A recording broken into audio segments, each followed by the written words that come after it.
Fala pessoal, tudo bem? Bom dia, boa tarde, boa noite.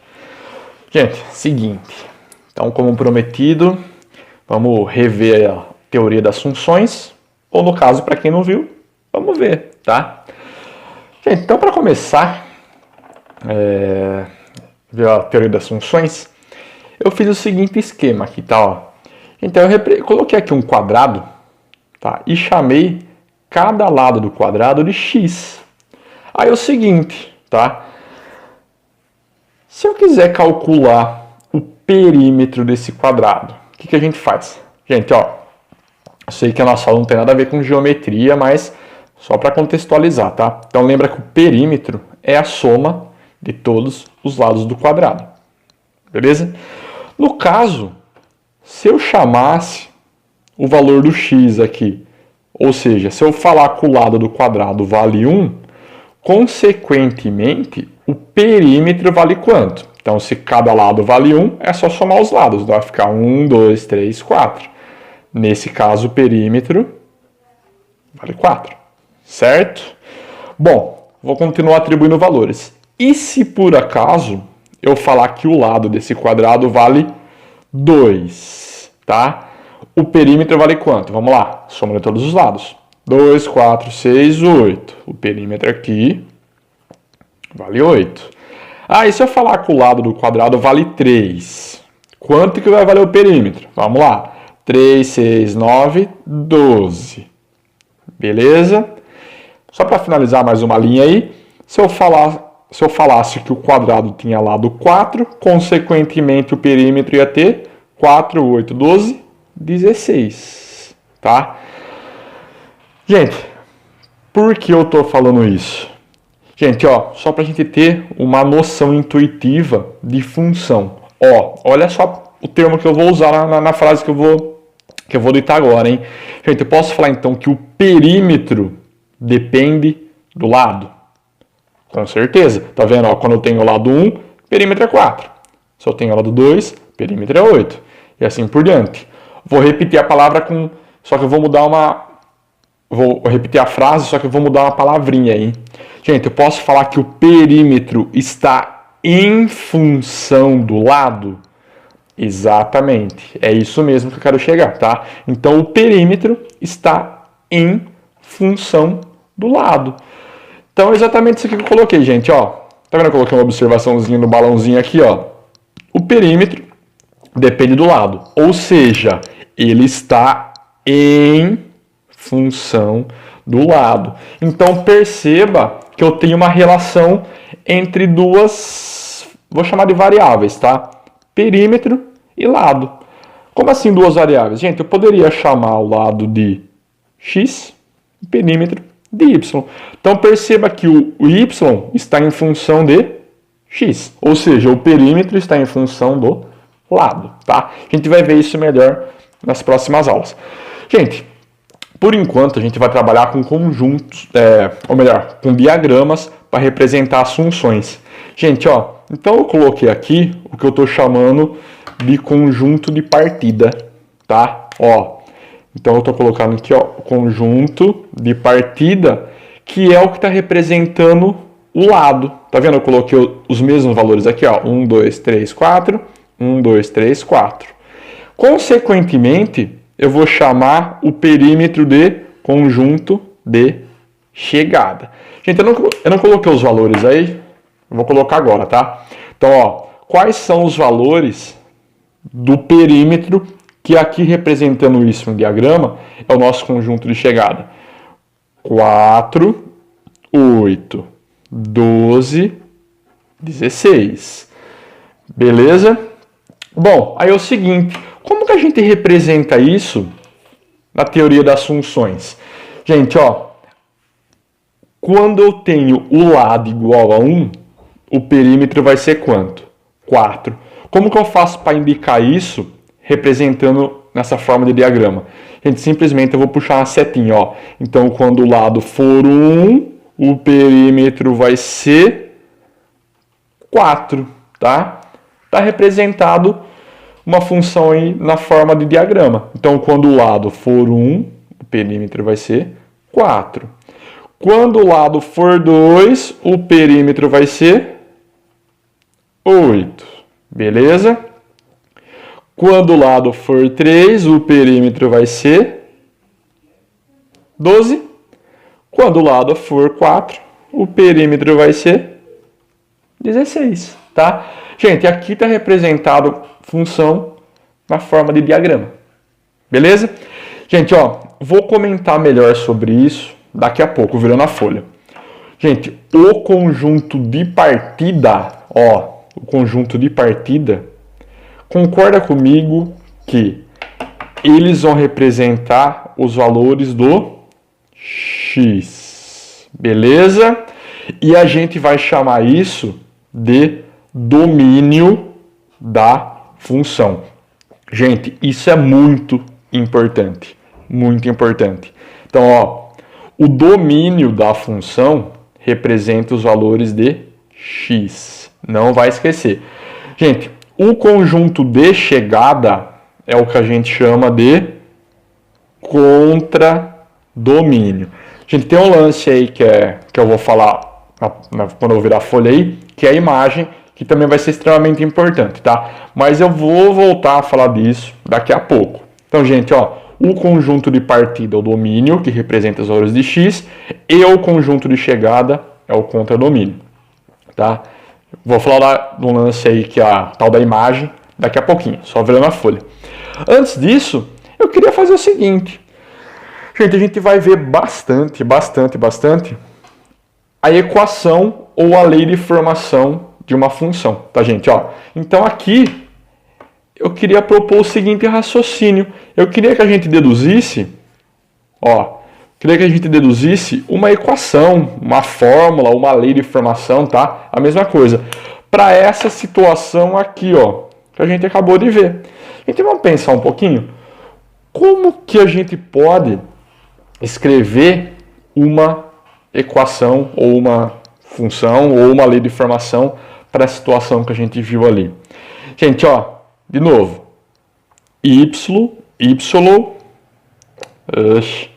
o y está em função de x, ou seja, o perímetro está em função do lado, tá?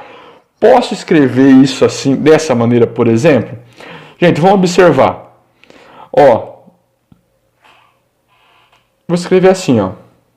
Y é igual a 4x. Será que isso que eu acabei de escrever,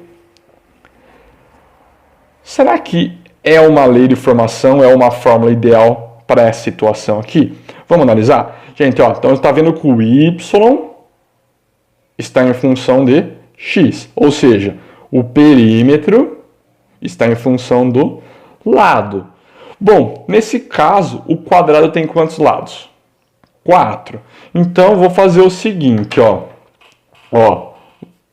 y igual 4 vezes, ó, lembrando que o x representa o lado, 4 vezes 1, que nesse caso aqui, ó, o y vai ser 4. Sim ou não? Ó, então, quando o lado for 1, tá? Lembra que o lado está representando o x aqui, hein? O y está representando o perímetro. Ó, o y vai ser quanto? 4. Vamos lá. Y igual 4 vezes, agora vou usar aqui no lugar do x, vou substituir o 2. Então, 4 vezes 2, y igual a 8. Vê se não deu o resultado. Vou fazer mais um, tá? Y igual 4 vezes, agora o x representa o lado, eu vou colocar 3. Gente, ó, 4 vezes 3 é y igual a 12. Beleza? Então, eu posso falar que isso daqui, ó, isso aqui que eu acabei de fazer, representa uma lei de formação referente à situação que a gente fez aqui em cima?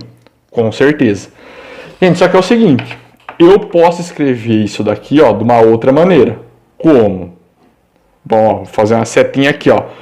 Posso substituir o y por f de x, tá? Gente, ó, é a mesma coisa, tá? Tem gente que confunde muito. Ah, professor, você explicou a situação Usando o y, na hora que eu vou resolver exercício, tá lá f de x. Gente, é a mesma coisa. O que significa esse f de x? Em função de x, tá? Em função de x. E como eu tinha dito anteriormente, quem é que está em função de x? É o y, tá? Então, ó, a mesma equação, a mesma lei de formação, porém escrita de formas diferentes. Qual que é a mais comum? Gente, as duas. É muito utilizado essa maneira e essa maneira. Beleza? Bom, vou virar a folha aqui, ó. Gente, seguinte. Então vamos lá. Vamos ver um pouco da nomenclatura das funções.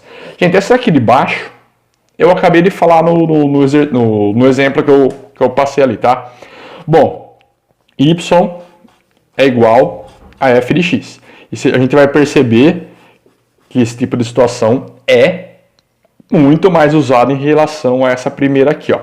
Gente, uma outra maneira de representar a função é a seguinte, ó. O que está escrito aqui? Vamos entender.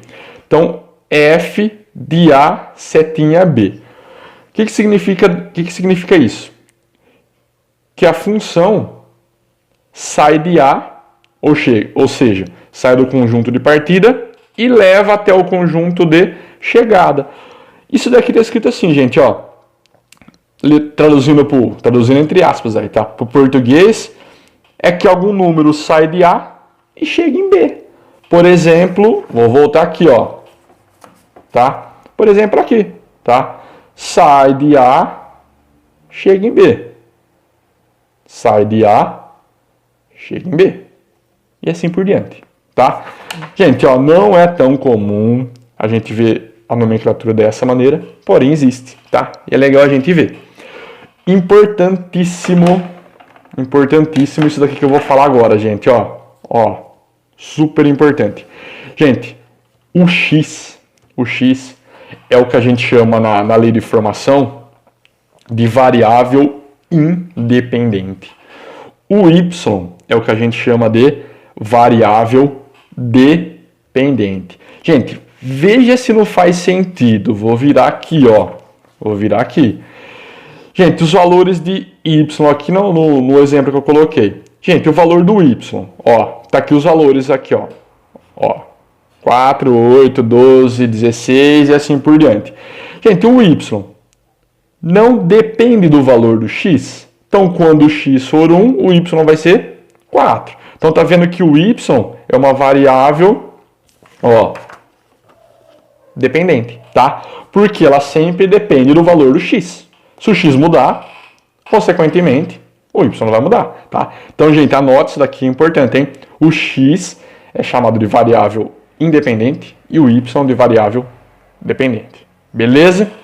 Bom, aí tem aquele negócio que eu tinha comentado com vocês do domínio contra domínio imagem, tá? Isso é importante. Vamos lá. Qual é a diferença? Gente, então vamos lá, ó. O conjunto de partida, nesse caso aqui, ó, é o que a gente chama de domínio.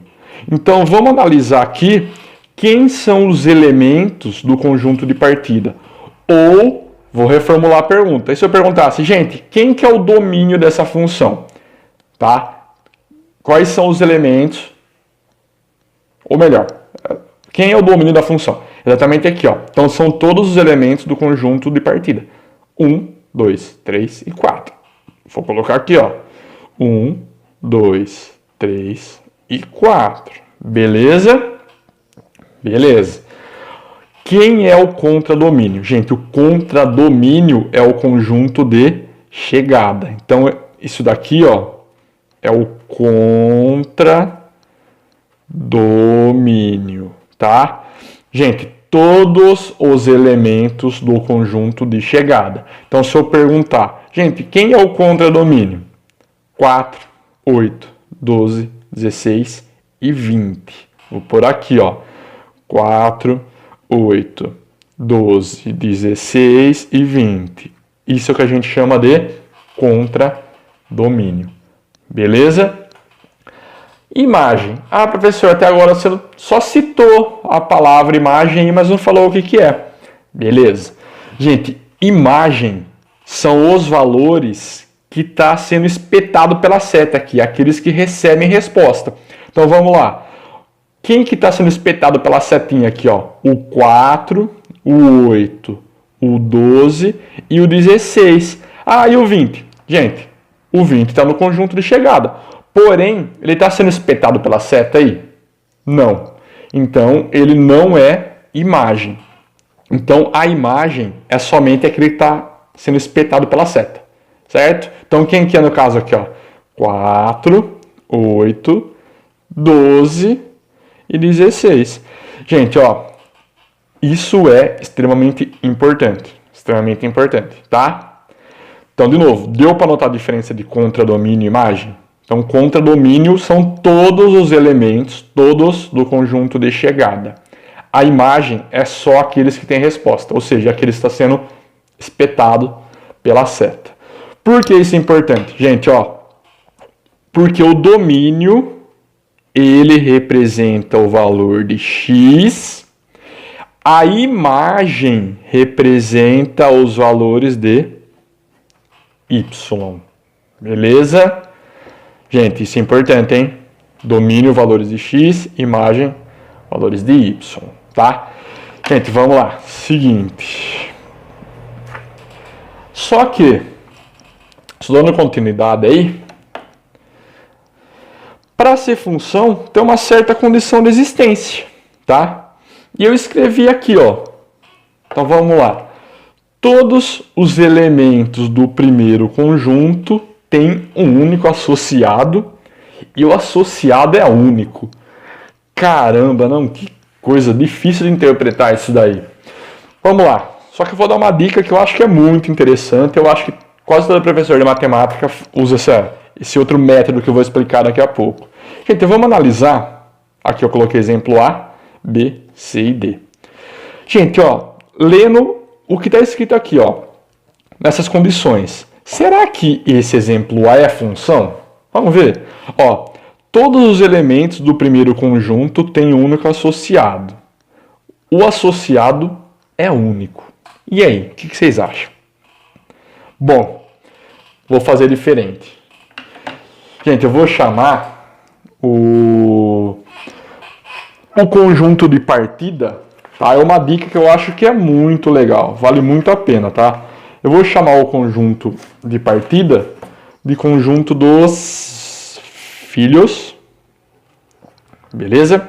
E o conjunto de chegada eu vou chamar o conjunto dos pais, do pai, tá? Ah, tem professor que usa mãe, gente, tanto faz, tá?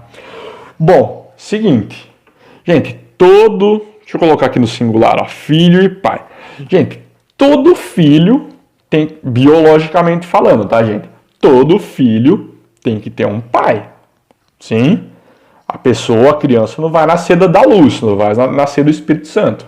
Gente, ó, pelo amor de Deus, hein? É uma brincadeira. Gente, vamos lá. Todo filho tem que ter um pai. Gente, ó, o 1 tem o pai dele que é o 4. O 2 tem o pai dele que é o 8. E o 3 tem o pai dele que é o 8. Ah, professor, mas o 2 e o 3 têm o mesmo pai, o 8. Gente, eles não podem ser irmão? Claro que pode, sem problema nenhum, tá? Então, todo filho tem um pai? Sim. É função. Beleza? Gente, é muito mais fácil do que ficar, apegado a essa condição, tá? Gente, não tem erro. Vamos lá. Conjunto de partida é o filho, conjunto de chegada é o pai. Gente, aqui, ó, vamos lá. Então, vamos pensar o seguinte, para ser função, todo filho tem que ter um pai. Ó, o 4 tem o pai que é o 7, o 5 tem um pai que é o 6, e o 6 tem um pai que é o 5. Então, todo filho tem um pai? Sim. Então, é função. Ah, professor, mas aí no caso, tem o 4 aí que não tem filho. Gente, se ele não tem filho, ele é um... Bom, gente, eu ia falar tonteira, né? Eu ia falar que é um pai solteiro. Não tem como ser pai solteiro, né? Ou seja, ele é um cara sem filho, tá? É um cara sem filho. Normal. Acontece, tá? Então, o importante é, todo filho tem que ter um pai. Então, é função. Beleza? Vamos analisar o item C? Vamos lá. conjunto de partida, filho, conjunto de chegada, os pais, ou pai, né? Gente, aqui, ó, todo filho tem que ter um pai. Vamos lá. Gente, ó, o 7 tem o pai, 3. O 9 tem o pai, 2. E o 10 tem o pai, 2. Porém, tem esse carinha aqui, ó, o 8. Gente, biologicamente falando, todo filho tem que ter um pai, tá? Ele foi gerado de um pai, óbvio. Então, nesse caso, é função? Não. Por quê? Eu tenho um filho sem pai. Beleza? Fez sentido? Gente, é muito prático, eu acho muito legal esse exemplo aí, tá? Bom, vamos lá. Conjunto de partida, filho, conjunto de chegada, os pais. Ou melhor, o pai, tá? Gente, vamos lá. O 2, ó, ele tem 2 pais. Gente, pelo amor de Deus, hein? Biologicamente falando. Não vai falar que o professor é preconceituoso, hein? Biologicamente falando, um filho pode ter 2 pais? Gente, biologicamente falando, não, tá? Então, nesse caso, é função? Não é função. Por quê? Para ser função, todo filho tem que ter um pai. Nesse caso aqui, voltando no item C, eu tenho um filho sem pai, não é função. E eu tenho um filho com 2 pais, não é função, tá? Beleza? Gente, seguinte, eu tenho aqui, eu vou resolver esse exemplo 1, aí eu vou deixar, eu tenho 2, 3, 4 e 5, só que eu vou deixar o restante para um outro vídeo, senão vai ficar muito extenso, beleza? Esse daqui é rapidinho, vamos lá. Gente, ó, então foi dado aqui, talvez seja uma função ou não, a gente vai analisar, tá? Aí tem algumas perguntas, vamos lá. Gente, ó, será que isso é função? Não sei, vamos lá. Então, o conjunto de partida, filho, conjunto de chegada, o pai, tá? Gente, vamos analisar. Todo filho tem um pai? Ó, o menos 5, o 0, o 3, o 4 e o 6. Ah, professor, mais o menos 5 e o 0 tem o mesmo pai que é o 0. Gente, eles são irmãos, são irmãozinhos. É possível, tá? Então, isso é uma função. Beleza? Então, o item A é função? Gente, sim, tá? Ponto. Respondemos o item A. O item B, ele pede o domínio da função. Vamos lá, gente. Quem que é o domínio da função? O domínio é o conjunto de partida. Vamos lá. Então, o domínio vai ser quem? Menos 5, 0, 3, 4 e 6. Beleza? Gente, no item C ele pede o contradomínio da função. Lembra que o contradomínio são todos os elementos do conjunto de chegada. Então são todos, independente se ele recebe resposta ou não. Vamos lá, então quem que vai ser? Menos 10, 0, 5, 6... Gente, eu vou colocar em ordem crescente, tá? 8, 20 e 30. Ah, professor, precisava colocar em ordem crescente bonitinho aí? Não, gente, é um toque meu, tá? Não precisava. Bom, quem que é a imagem da função? Gente, a imagem é somente aqueles que recebem resposta, tá? Aquele que está recebendo espetado na seta. Então, quem que é? O 0, o 6, o 30 e o 8, tá? Então, vamos lá. O 0, o 6, o 8 e o 30. Beleza? Gente, aqui ele quer saber qual o valor de f de 3. Gente, ó, vou fazer um rascunho aqui embaixo. Lembra que eu falei que função pode ser escrita y igual, aí vai ter alguma coisa, ou pode ser escrita assim, ó, f de x igual alguma coisa. Então, reparem que aqui, ó, aqui, o 3, ele está exatamente no lugar do x. Ou seja, o que ele quer saber aqui?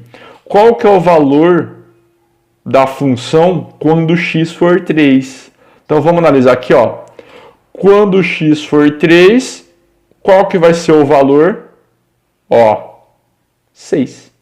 Beleza? Só isso. 6. Então, o f de 3, ou seja, a função de 3, quem está em função de 3? O 6. Beleza? Mesma coisa aqui, gente, ó. Tá vendo que o 4, ele está na posição aqui no lugar do x. Então, eu quero saber quem está em função do 4. Vamos lá? Quem que está em função do 4? O 30, tá? Simples assim. 30. Bom, já no item G, ele quer saber o valor do x para f de x igual a 8. Então, agora eu quero saber o valor do x quando a resposta for 8. Gente, ó, quando a resposta for 8, quem que é o valor do x correspondente a ele? Ó, o 6. Beleza? Para finalizar, eu quero saber o y para o x igual a menos 5. Tá? Então, eu quero saber o valor do y quando o x for menos 5. Ó, quando o x for... Deixa eu descer um pouquinho mais aqui, ó. Quando o x for menos 5, o y vai ser 0. Gente, beleza? Bom, gente, eu tenho mais alguns exemplos aqui, ó. Porém, eu vou fazer um outro vídeo, senão vai ficar muito extenso aí, beleza? Gente, então, daqui a pouco eu tô de volta aí. Gente, abraços, fui. Até mais, hein?